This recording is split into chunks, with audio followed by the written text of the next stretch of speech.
وَإِذِ ابْتَلَىٰ إِبْرَاهِيمَ رَبُّهُ بِكَلِمَاتٍ فَأَتَمَّهُنَّ. الحمد لله رب العالمين والصلاة والسلام على من لا نبي بعده أما بعد فأعوذ بالله من الشيطان الرجيم بسم الله الرحمن الرحيم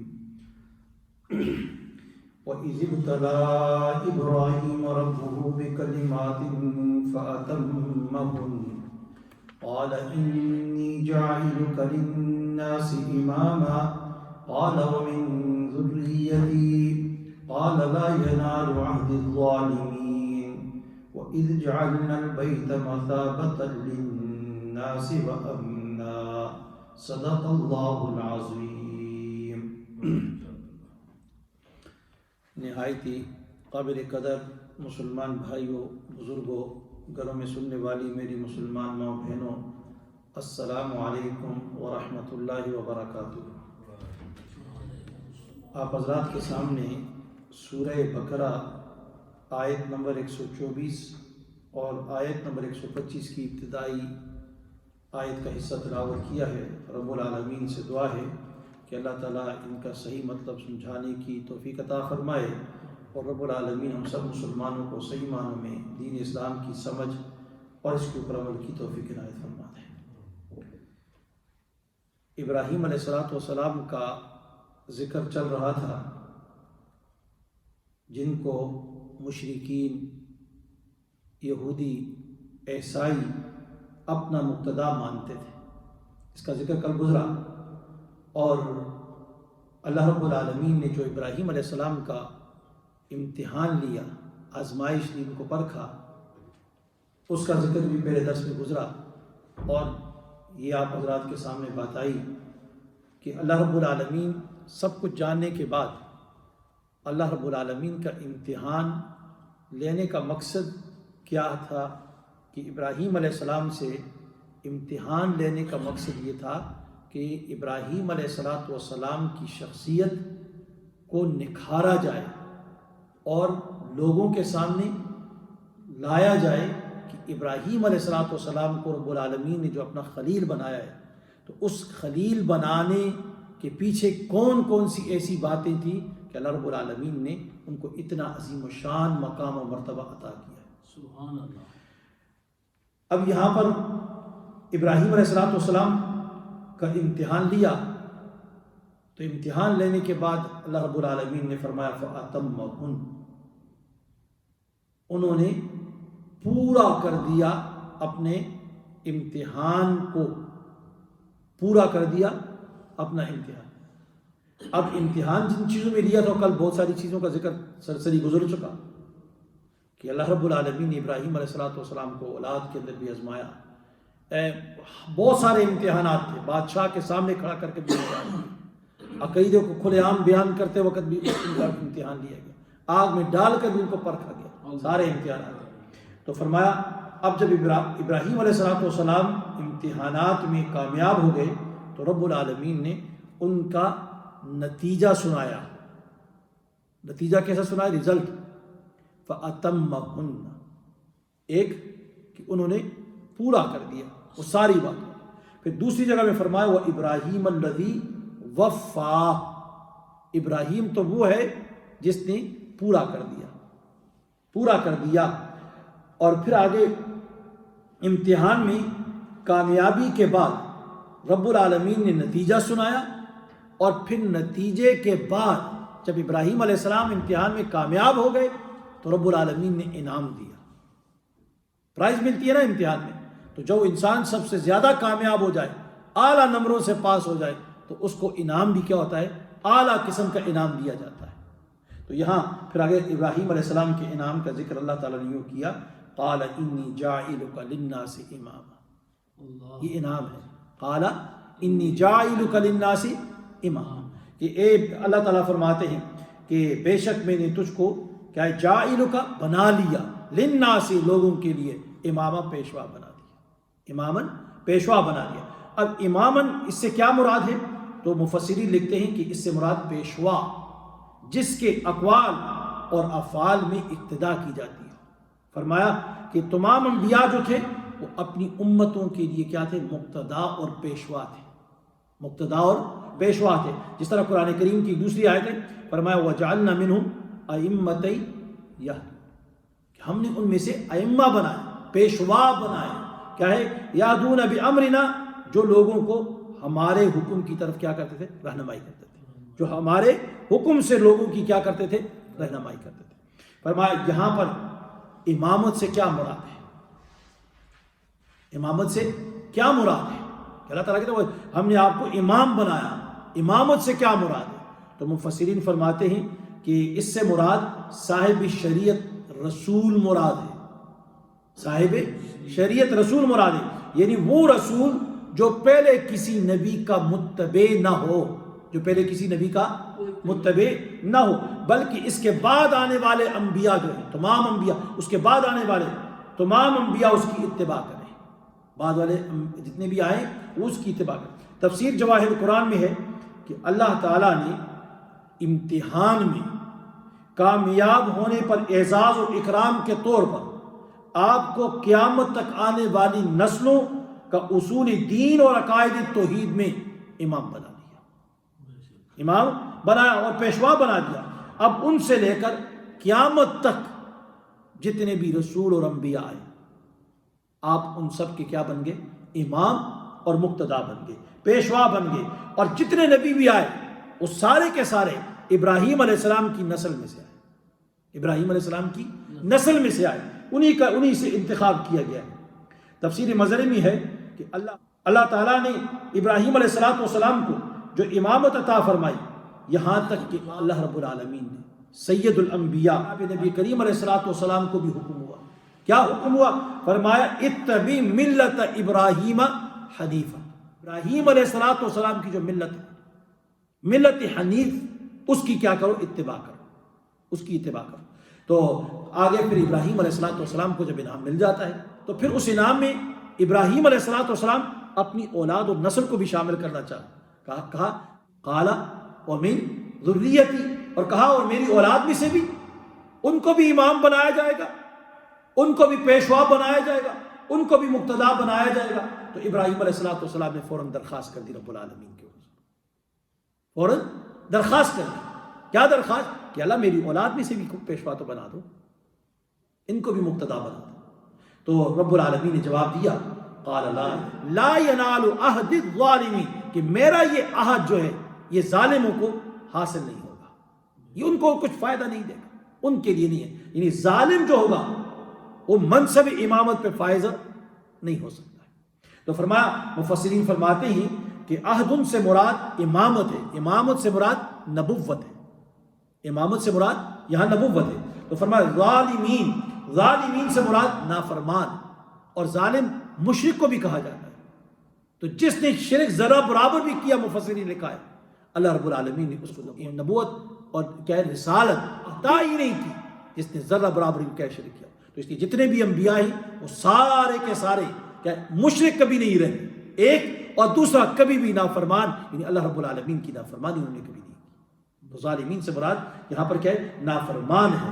مطلب یہ ہوا کہ تمہاری اولاد سے جو نافرمان ہوں گے وہ اس نعمت سے محروم رہیں گے، اور فرمانبرداروں میں جس کو اللہ رب العالمین چاہے گا یہ مرتبہ نبوت اس کو کیا کرے گا؟ عطا فرمائے گا. اب یہاں پر ایک دوسری چیز یہ یاد رکھیں، جب یہ معلوم ہو گیا کہ ظالمین منصب نبوت پہ نہیں آ سکتے، اور ظالمین نافرمان، گنہگار، باغی، یہ لوگ کیا منصب نبوت پہ نہیں آ سکتے، تو پھر اس بات سے یہ ظاہر ہو گیا کہ مرزا غلام احمد قادیانی جیسا شخص جس کی ساری زندگی گناہوں میں ملوث رہی، رب العالمین کا نافرمان رہا، تو ایسا شخص بھی منصب نبوت کا استحقاق نہیں رکھتا.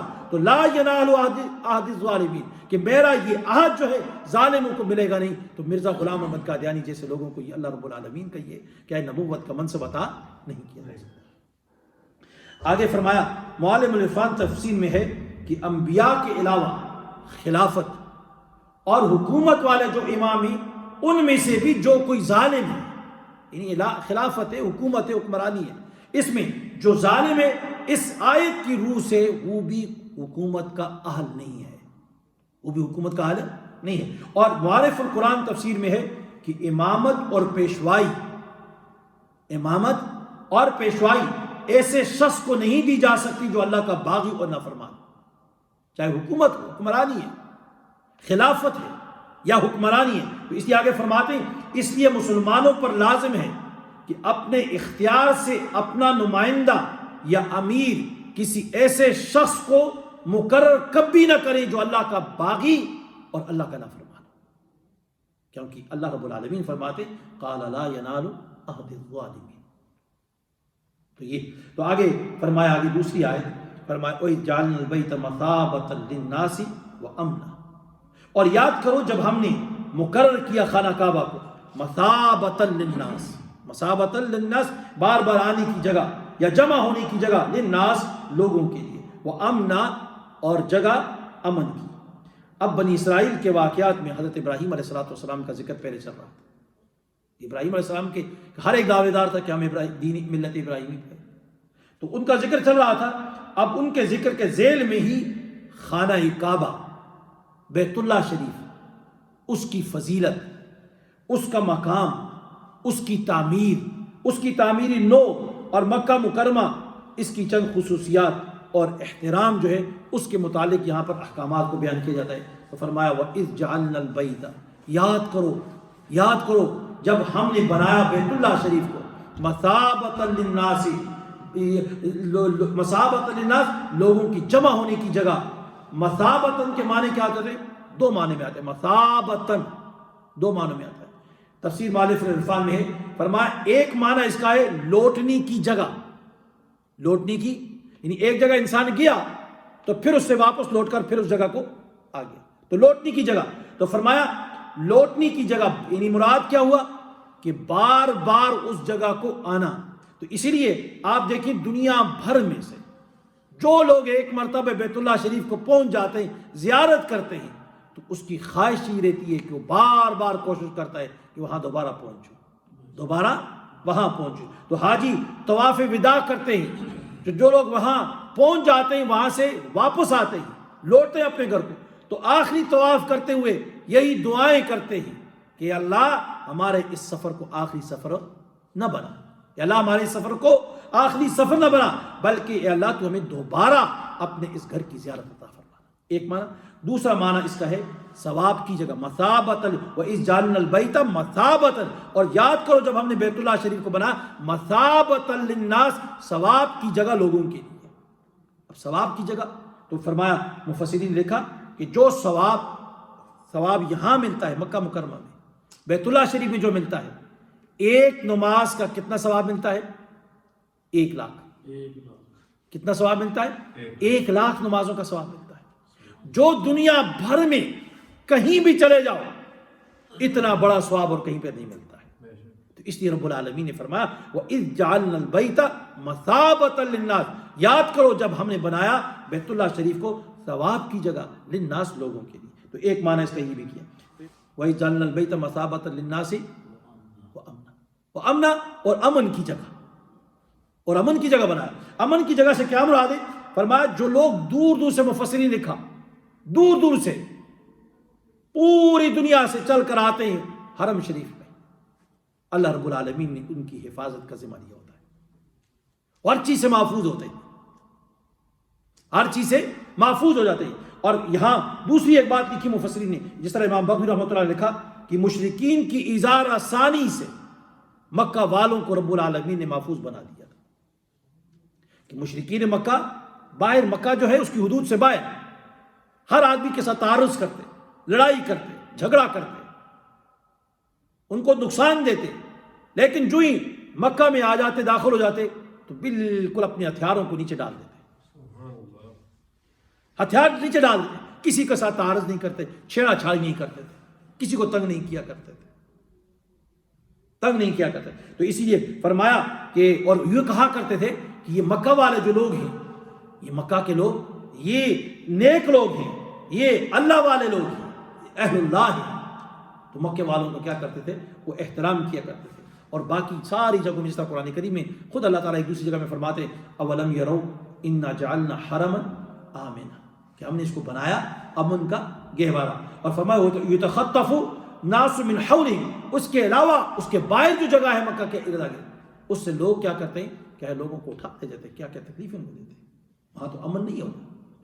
تو پھر فرمایا کہ ایک دوسرا آگے نبی اکرم صلی اللہ علیہ وسلم نے فتح مکہ کے موقع پر لوگوں کو جب خطاب کیا مکہ میں داخل ہو تو فرمایا مکہ والوں سے وہاں پر فرمایا ان ھذا البلد، یہ جو شہر ہے مکہ مکرمہ، حرمہ اللہ، اس کو اللہ تعالیٰ نے حرمت کا شہر بنایا ہے. فرمایا کہاں سے، یوم خلق السماوات والارض، اس دن سے یہ حرمت کا شہر ہے جب سے رب العالمین نے زمین اور آسمان کی تخلیق کی، پیدا کیا، کریٹ کیا اس وقت سے. تو اس لیے مکہ مکرمہ جو تھے اس کی بڑی عزت ہے، بڑا اس کا احترام ہے. مدینہ بیت اللہ شریف اس کی بھی عظمت، اور پھر ساتھ ہی مکہ مکرمہ جو سارے کا سارا ہے، تو اس کا احترام اللہ رب العالمین نے ان آیاتوں کے اندر بیان کیا. آگے تفصیل سے آگے بھی اس کی مزید انشاءاللہ اگلے درس کے اندر مزید اس کے اوپر بیان ہوگا. تو باقی جو حرمت کی چیزیں اس کے اندر بیان کی گئی ہیں، تو اس لیے ہمیں چاہیے کہ ہمیں اپنے دل میں جب بھی انسان حرم میں جائے تو جاتے وقت بیت اللہ شریف کی عظمت کو، اس کے تقدس کو، اس کی حرمت کو دل میں رکھ کے جائے. وہاں پر کوئی معمولی سی غلطی نہیں کرنی چاہیے، کیونکہ وہاں لوگوں کے دل پتھر بن جاتے ہیں. کوئی آدمی غلطی کرتا ہے تو دل پتھر بن جاتے ہیں، اور جب دل پتھر بن گیا تو پھر انسان ایسے ہی منہ لے کر آ جاتا ہے، ایسے ہی منہ لے کر آ جاتا ہے. تو اس لیے رب العالمین سے ڈر کر وہاں پر پھونک پھونک پر کیا ہے انسان کو قدم رکھنا چاہیے. بڑی عظمت والا گھر ہے. تو اس لیے اللہ رب العالمین سے دعا ہے کہ مجھے بھی اور آپ سب کو اس کی عظمت اور احترام کی توفیق عطا فرمائے.